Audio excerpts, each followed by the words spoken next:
Dale porcada, rapaziada. Chegando aqui com mais um vídeo. Agora vamos acompanhar o que o Thiago Leifert falou hoje do time do Palmeiras, ele e o Canedo, que tá bem legal. Bora? Falar do que aconteceu ontem. Cara, eu já... Tinha um cara bem grosseiro aqui perguntando qual seria a ginástica mental para defender o Abel hoje. Bom, eu amo o Abel, né? Eu amo bastante o Abel.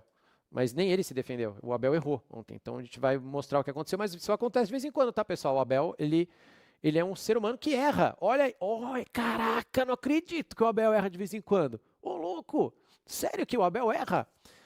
Eu trabalhei muitos anos com tênis. Já falei isso pra vocês. Tênis e vôlei. E tanto no vôlei quanto no tênis, conversando com os jogadores, conversando com as jogadoras, com os times e tal. No tênis, os caras, às vezes, eles preferiam pegar um cara ranqueado acima deles do que, às vezes, um ranqueado abaixo deles. Eu falo, mas por quê? Eles falam, cara, contra fulano o meu jogo não encaixa. Eu já contei isso pra vocês uma vez e eu vou repetir essas histórias aqui. Eu falo, como não encaixa? Não encaixa, porque pô, o tênis é uma trocação, certo? É um diálogo ali. Você fala uma coisa, o cara responde outra. E tem jogador que, cara, não encaixa. E os caras não gostam de jogar. Às vezes o cara é ranqueado abaixo, mas eles odeiam pegar aquele cara lá porque o jogo não encaixa. Ontem ficou muito claro que o jogo não encaixou. Palmeiras e Inter Miami não encaixou. O Palmeiras, em nenhum momento no primeiro tempo, achou o Inter Miami. Não encaixou, cara. Não conseguiu achar. Os caras do Inter Miami estavam sempre no lugar certo, na hora certa, e o Palmeiras correndo atrás da bola, sempre chegando atrasado. Então não deu certo. Foi um primeiro tempo muito ruim. O pior. E eu acho que se você olha a escalação do Palmeiras, tá explicado por quê. O Palmeiras foi de Everton, Piquerez, Gustavo Gomes, Murilo, Marcos Rocha. Até aí tudo bem, certo? Já vimos essa escalação muitas vezes. Olha o que o Abel fez no meio de campo. Evangelista e Rios. E aí você fala, tá, e quem é o outro meio campista? O Aníbal estava suspenso. Não, ele tá machucado, né? Então, quem é o outro meio campista? Quem que marcou nesse time aí? O Veiga? O Veiga é homem de marcador? Eu pergunto pra vocês, não é, né? Poderia tomar um segundo amarelo, mas estava machucado e ele preferiu não botar. Aí ele fez Evangelista e Rios. O Evangelista não é um caça-craque, não é um cara de mordida. O Richard Rios também não é. O Richard Rios é um cara que vai caixa a caixa, mas ele precisava tomar cuidado para não tomar amarelo. Então o Richard Rios estava bem desacelerado ontem. Evangelista e Richard Rios.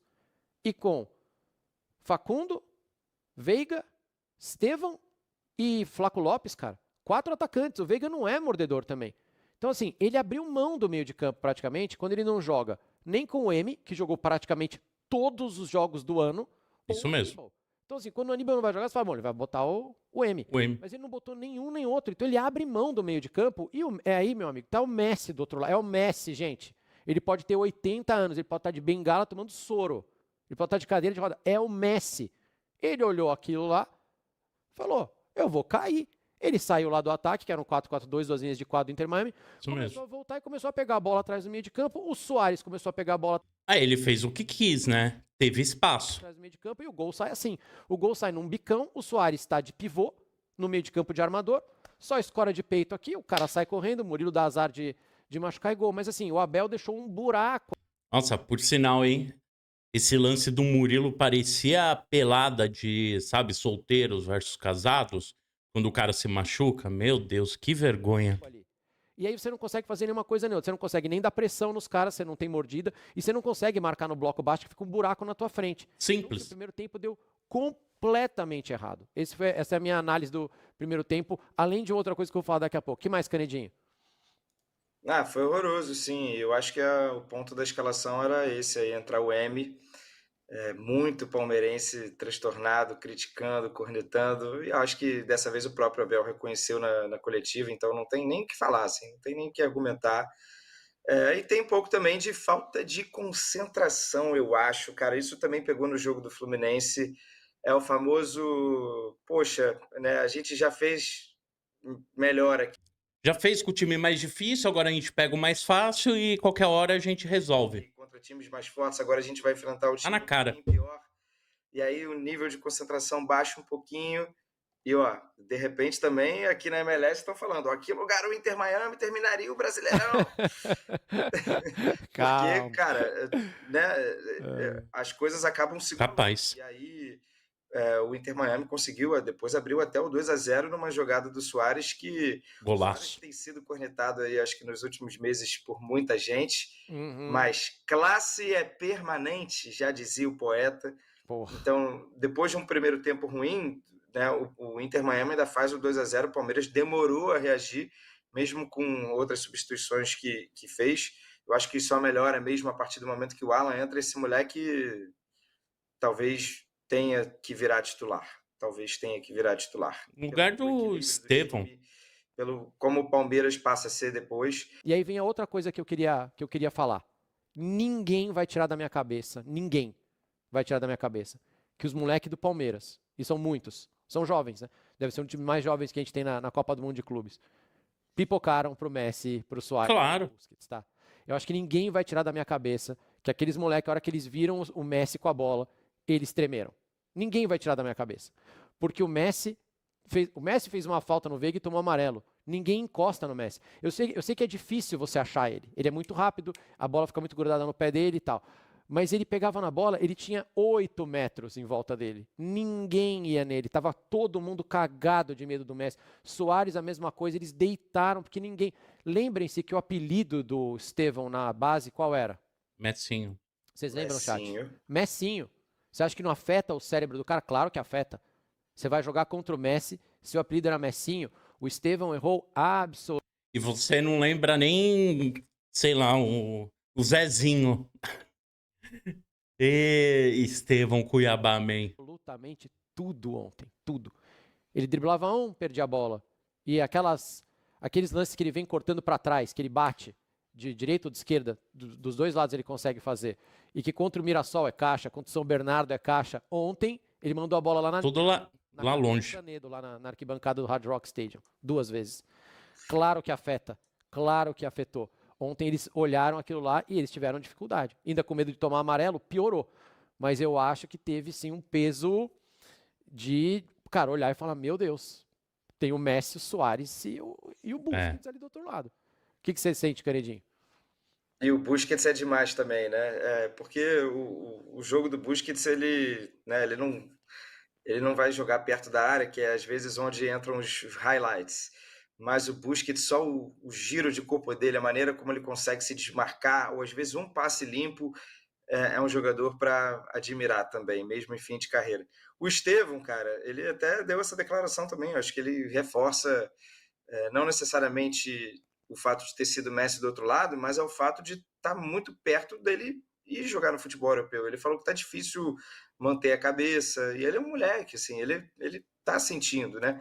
Tem a possibilidade de acontecer um Palmeiras e Chelsea nas quartas de final. Como é que vai ser a cabeça desse moleque? Porque é óbvio, ele tá liberado para jogar pelo Palmeiras. Não vai nem pro jogo, né? Pra mim já não tinha que ir mais. Agora, oitavas, quartas, sei lá, cara, já nem vai com ele. Põe um Alan. Porque o Estevão já mostrou que não tá afim de jogar pelo Palmeiras. Mas a cabeça dele, né? Ele falou, cara, tem que focar, e tá difícil focar, tá difícil manter a cabeça aqui. E talvez seja isso, né? Talvez o Palmeiras ideal para o jogo contra o Botafogo, talvez nem tenha o Estevão. Não sei. Parece loucura, né? Falar isso agora, né? Mas o Palmeiras tem tanta opção do meio para frente e ainda não encontrou o time até agora, que talvez o time seja sem o Estevão. Não sei, porque o Paulinho não pode ser titular, né? O Paulinho também deu uma declaração depois do jogo, ele Tá bichado, tá quebrado, meia perna, vai operar. Eu avisei vocês. tá com uma lesão muito grave, segundo ele, e Outra? crônica. Aquela aí a mesma da cirurgia? Ele só consegue jogar 30 minutos por jogo. Ele falou, cara, eu fui titular uma vez até agora no Palmeiras e custou muito caro pós. Ele falou que ficou com muitas dores e tal. Então, ele não pode ser titular, né? E aí, se ele não for titular e também o Estevão não for, quem é que vai ser? Vitor Roque e Flaco juntos? Sem chance. O Abel tá... Sabe quando você tá andando na rua e você tá andando no mesmo lugar da outra pessoa e você vai pra direita, ela vai também, você vai pra esquerda, ela vai também? O Abel tá isso, ele tá tentando caçar a escalação dele, mas ele tá sempre no lugar errado. Ele bota o Flaco no segundo tempo, o Flaco voa. Ele fala, não, agora eu vou botar o Flaco no primeiro tempo. Aí o Flaco não joga nada. Aí no jogo seguinte ele fala, não, vou botar no segundo tempo. Aí ele come a bola. Ele fala, bom, então no próximo jogo vou botar ele... Você vai titular. Tempo, não joga nada. Então o que o Abel tem que fazer? Repetir a escalação. É isso, ele tem que repetir a escalação desse jogo, porque é o próximo jogo que os caras vão jogar. No segundo tempo ele melhorou. Eu acho que o Maurício... também, né? Aí entra Maurício, Paulinho e Alan, né? Pra melhorar, senão fecha a casa. Passa lá, passa a conta aí e fecha, porque 500 milhões e não funciona, não dá, né? Desde o Paulista, o Canedinho vai lembrar, quando a gente pegou a janela do Palmeiras, os contratados, alguns estavam machucados, o Paulinho ia passar por cirurgia, não sei o quê, a gente começou a tentar montar o time do Palmeiras do Mundial. Eu falava pra vocês, eu não consigo encaixar o Veiga nesse, ele é meu 12º jogador, eu não consigo... Esse com certeza perdeu espaço. eu não consigo encaixar o Veiga. A torcida, isso virou corte nos perfis de palmeirenses aqui para conversar. Muita gente fala, não, ele vai jogar assim, ele vai jogar assado, mas eu continuo não vendo o lugar do Veiga nesse time. E eu prefiro o Maurício, por exemplo. Acho que o Maurício tá jogando super bem. Então ontem acho que ficou bem claro que talvez o Veiga seja um cara para o segundo tempo, como ele entrou muito bem contra o Porto, para já mais para o final, para oferecer uma outra coisa, ficar mais perto da área, já com outro time já mais cansado. Mas desde o primeiro tempo, nesse meio campo que o Abel montou ainda, muito difícil de entender o que o Veiga estava fazendo ali. E quem mudou o jogo foi o Alan, cara. Que moleque bom. O passe que ele deu pro Paulinho... Mais uma vez, hein? Foi incrível. A gente já tinha falado dele aqui em jogos do Brasileirão, provavelmente, porque já tinha me chamado a Baita passe, o Alan ele entrou muito bem mesmo, incrível. atenção, esse moleque. Ele é muito... O passe dele de ontem é passe de gênio, tá? Essa de cabeça baixa, de esquerda, cruzado, sem olhar. Ele pegou a bola, ele já sabia onde ele ia colocar, com todo mundo na frente dele ali. É um baita passe. Isso é um passe maravilhoso. É um passe que, se fosse algum jogador europeu, vocês estavam aí tudo arrancando o cérebro. Um baita passe que ele encontrou. Foi E mesmo. o Palmeiras é isso. Assim. Por mais que o plano tenha dado errado, por mais que ontem não tenha sido uma noite inspirada no primeiro tempo, nem do Abel, nem dos jogadores, por mais que eles tenham sentido a presença do Messi, do Busquets e do Suárez, o Palmeiras tem muito coração. O Palmeiras é um time muito aguerrido, é um time muito difícil de ser batido, é um time que não desiste. Por mais que esteja tudo dando errado, eles vão continuar insistindo, eles não têm medo de errar, não têm medo de chutar a bola lá longe, não têm medo de ir pro ataque, mesmo quando as coisas dão errado. E esse 2-2 é o que justifica. Assim, eu vi alguém falando, isso é comadre. Cara, não é comadre. O Palmeiras quase ganhou o jogo no final. Não dá para confiar no Al-Ahly e no Porto. O jogo tava louco lá, 4-3, 3-2, Sim. 4-4. Não dá pra confiar. Houve um momento que o Palmeiras ficou a um gol do Porto da eliminação, né? Sim. Só que o jogo de lá também foi tão maluco, né?